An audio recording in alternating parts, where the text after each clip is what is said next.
اللهم صل على سيدنا ومولانا محمد وعلى ال سيدنا ومولانا محمد وبارك وسلم وصلي عليه ربي زدنا علما ربي اشرح لي صدري. د منګ ویلو پرون سبق کې چې استعاره په اعتبار د مستعار سره په دوه قسمه ده او دا د استعاره پنځم تقسیم ده چې استعاره په لفظ مستعار په اعتبار سره په دوه قسمه ده استعاره اصلیه او استعاره تبعیه. منګ ویلو استعاره اصلیه دي ته ویل کېږي چې مستعار پکې اسم جنس وي. اسم جنس منګ ویلو چې په داسې ډیرو افراد باندې کې بغا لا علتین وصف اعتبار پکې نه کړل شوی او ډیرو افراد باندې دلالت کوي د اسم جنس وي. نو که مستعار پکې اسم جنسو برابر خبره ده که اسم حقیقي ده او که اسم تأویلی ده نو دې ته ویل کېږي استعاره اصلیه. او که مستعار پکې اسم جنس نو بلکې سو یا فعل یا مشتقات د فعل او یا حروف نو په دې صورت کې با دې ته ویل کېږي استعاره تبعیه. بیا موږ دا خبره کړو چې دې استعاره تبعیه ولې وای نو وې د استعاره بدا دا په تشبیه باندې ده استعاره مدار په تشبیه باندې ده او تشبیه د دې خبره تقاضا کوي چې یا خدا موصوف جوړ شي د وجه شی به لپاره موصوف له جوړ شي د وجه شی به لپاره او یا دا د وجه شی د مشبه به سره په یو معنی کې چې نه دا مشترک وي. لکه موږ زید کعمر فی الشجاعه نو دلته دا مشبه د مشبه به سره یو شان دی په شجاعت کې نه لګي مشبه د مشبه به سره په وجه شی به شریک دی.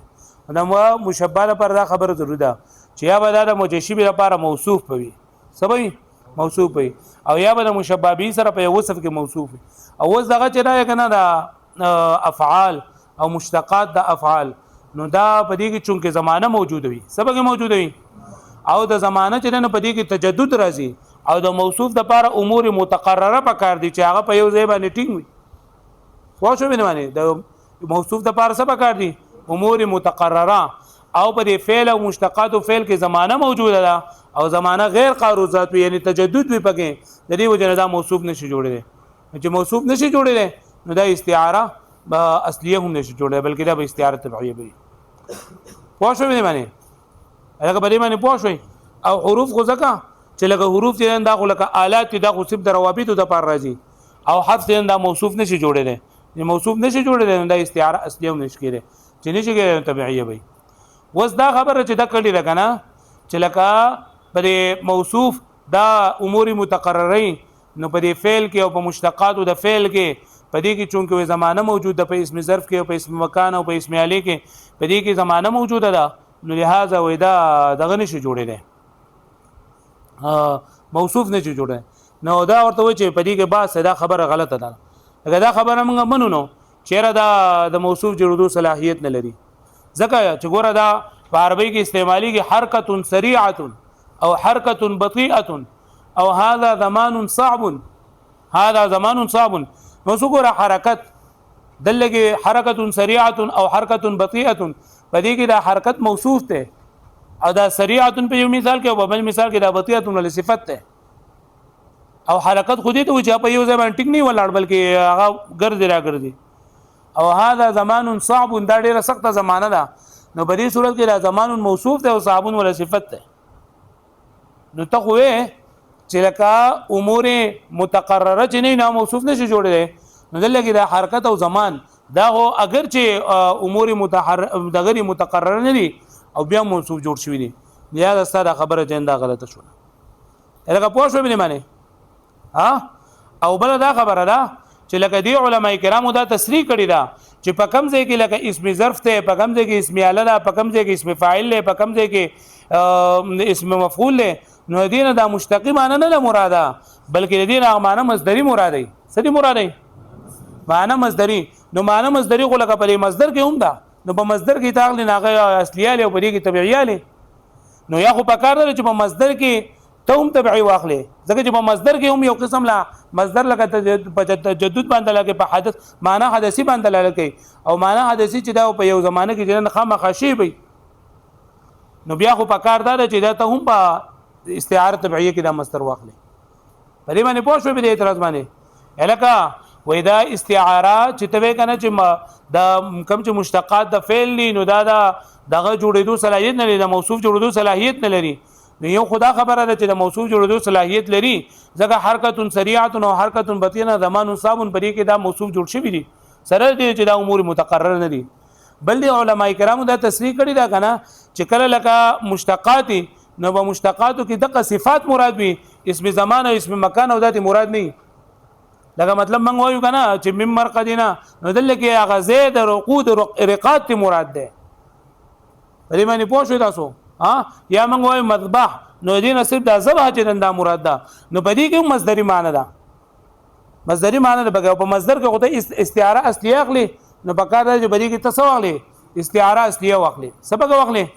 او بل دا کنه چې ته چې لکه پدې کې زمانه موجوده ده نو زمانه په مصدر کې موجوده ده ځکه مصدر په حدث باندې دلالت کوي مصدر په څه باندې دلالت کوي او حدث نه دا زمانه نو بیا پکار دی چې په مصدر کې هم ته استعاره تبعیه واخلي ری خبر باندې پوه شو تاسو ها چې یا خود لګي استعاره اصليه واخله بری کې او یا ال دغه په مصدر کې استعاره سو واخله ځکه پای کوم سنه زمانه چنده مونږ لګيږي ری خبر باندې پوه شوي وفيه بحث و پدې کې دا کم دلیل چې ذکر کړل نو پدې کې بحث ته لاندې زما پدې کې چې نو 19 نمبر راشي د تاسو پدې کې پته نه لګي دغه تاسو وګورئ 19 تا حاصله ان لا نسلم اولا استقامته چې ستاره دلیل برابرې خو اول زمان امنا لان قوله انما يصدق للموصوفيه الى اخره ممنوع دا منره اذ هو منقوص بقولهم زکه دا عربيان په دې قول سره منقوص شوی دی چې حرکت سریعه او حرکت بطيئه وهذا زمان صعب فكل من الزمان والحركه لا تقرر له مع صحه وصف كل منهما وانا شو بده معنی ها ذم ويقال ايضا ان عروض الزمان اذا منع جريان التشبيه في الصفات يمنع جريان في المصادر لعروض الزمان لمفهومه ايضا لأن المصدر يدل على الحدث والحدث لا بد له من زمان يقع فيه فدلالة المصدر عليه بالالتزام كالصفات مع أن الاستعارة في المصدر أصلية لك بلي خبر ما نبوشوي ولو سلمنا استقامة ذلك الدليل يقال عليه إنه على تقدير استقامة لا بتناول الاسم الزمان والمكان والآلة لأنها تصلح للموصوفية لك مقام واسع ومجلس فسيح داوي موصوف رغله وفي باس لان هذا الدليل بعد استقامته زکه دا دلیل قراول منګ منونو او کچرته منګي برابر کو داګه نه ورستو نه شاملېږي اسم زمان او اسم مکان او اسم الیتا ولی لانها تصلح للموصوفيه ذکر اسم مکان او اسم زمان دا صلاحیت د موصوفیت لري لکه څنګه مثال لکه مقام واسع کې ګوره مقام موصوف ده واسع ولا سره صفت ته یا ته مجلس فصیح نو مجلس نه دا اسم ظرف ته او دا موصوف ده او فصیح ولا صفت ته او مفتاح معتدل نو مفتاح اسم اعلی ده مفتاح اسم اعلی ده سره د دا موصوف جوړ شوی ده نو دا خبره منګه منونو چې لکه دا اسم زمان اسم مکان دا صلاحیت د موصوف نه دا موصوف جوړیږي وهم ايضا سره د دې فهم خبره کوي او دا غرنګ علماء کرامو تصریح کړی دا بان المراد من المشتقات هو الصفات چې مراد د مشتقات نه دغه صفات دي دون اسم الزمان والمكان والاله اسم زمان اسم مکان او اسم آلت مراد نه دي لکه پوه شو به معنی مطلب دا کنه چې لکه اسم ظرف ته اسم مکان ده اسم آله ده نو پدې کې د معنی مصدری ته مراد ده دا غون اسم زمان اسم مکان دې سره کار نشته ده او معنی مصدری باندې دلالت کوي کنه نو معنی مصدری چې دا باندې دلالت کوي نو په مصدر کې اصاله استعاره اصلیه دي نو بدی کولی استعاره تبعیه ده پکار دې بدی کې استعاره څه شي اصلي شي اگر ته به د مصدر د معنی له بګه شت ورکه نو په مصدر کو خپل ته زمانه په موجود دي ځکه مصدر دلالت کوي په څه باندې په حدوث باندې پرې خبره باندې پوه شئ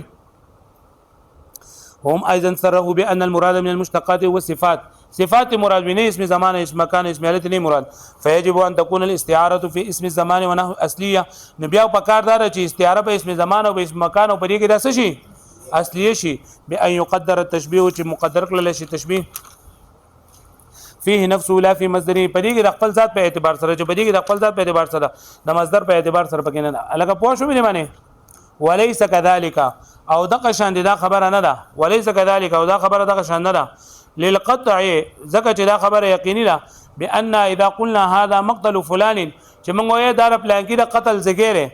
نه دا موږ چر بار للموضع الذي ضرب فيه ضربا شديدا دا ضرب پرو چې پدې کې د ضرب شدید باندې والے شوی نګوره مقتل اسم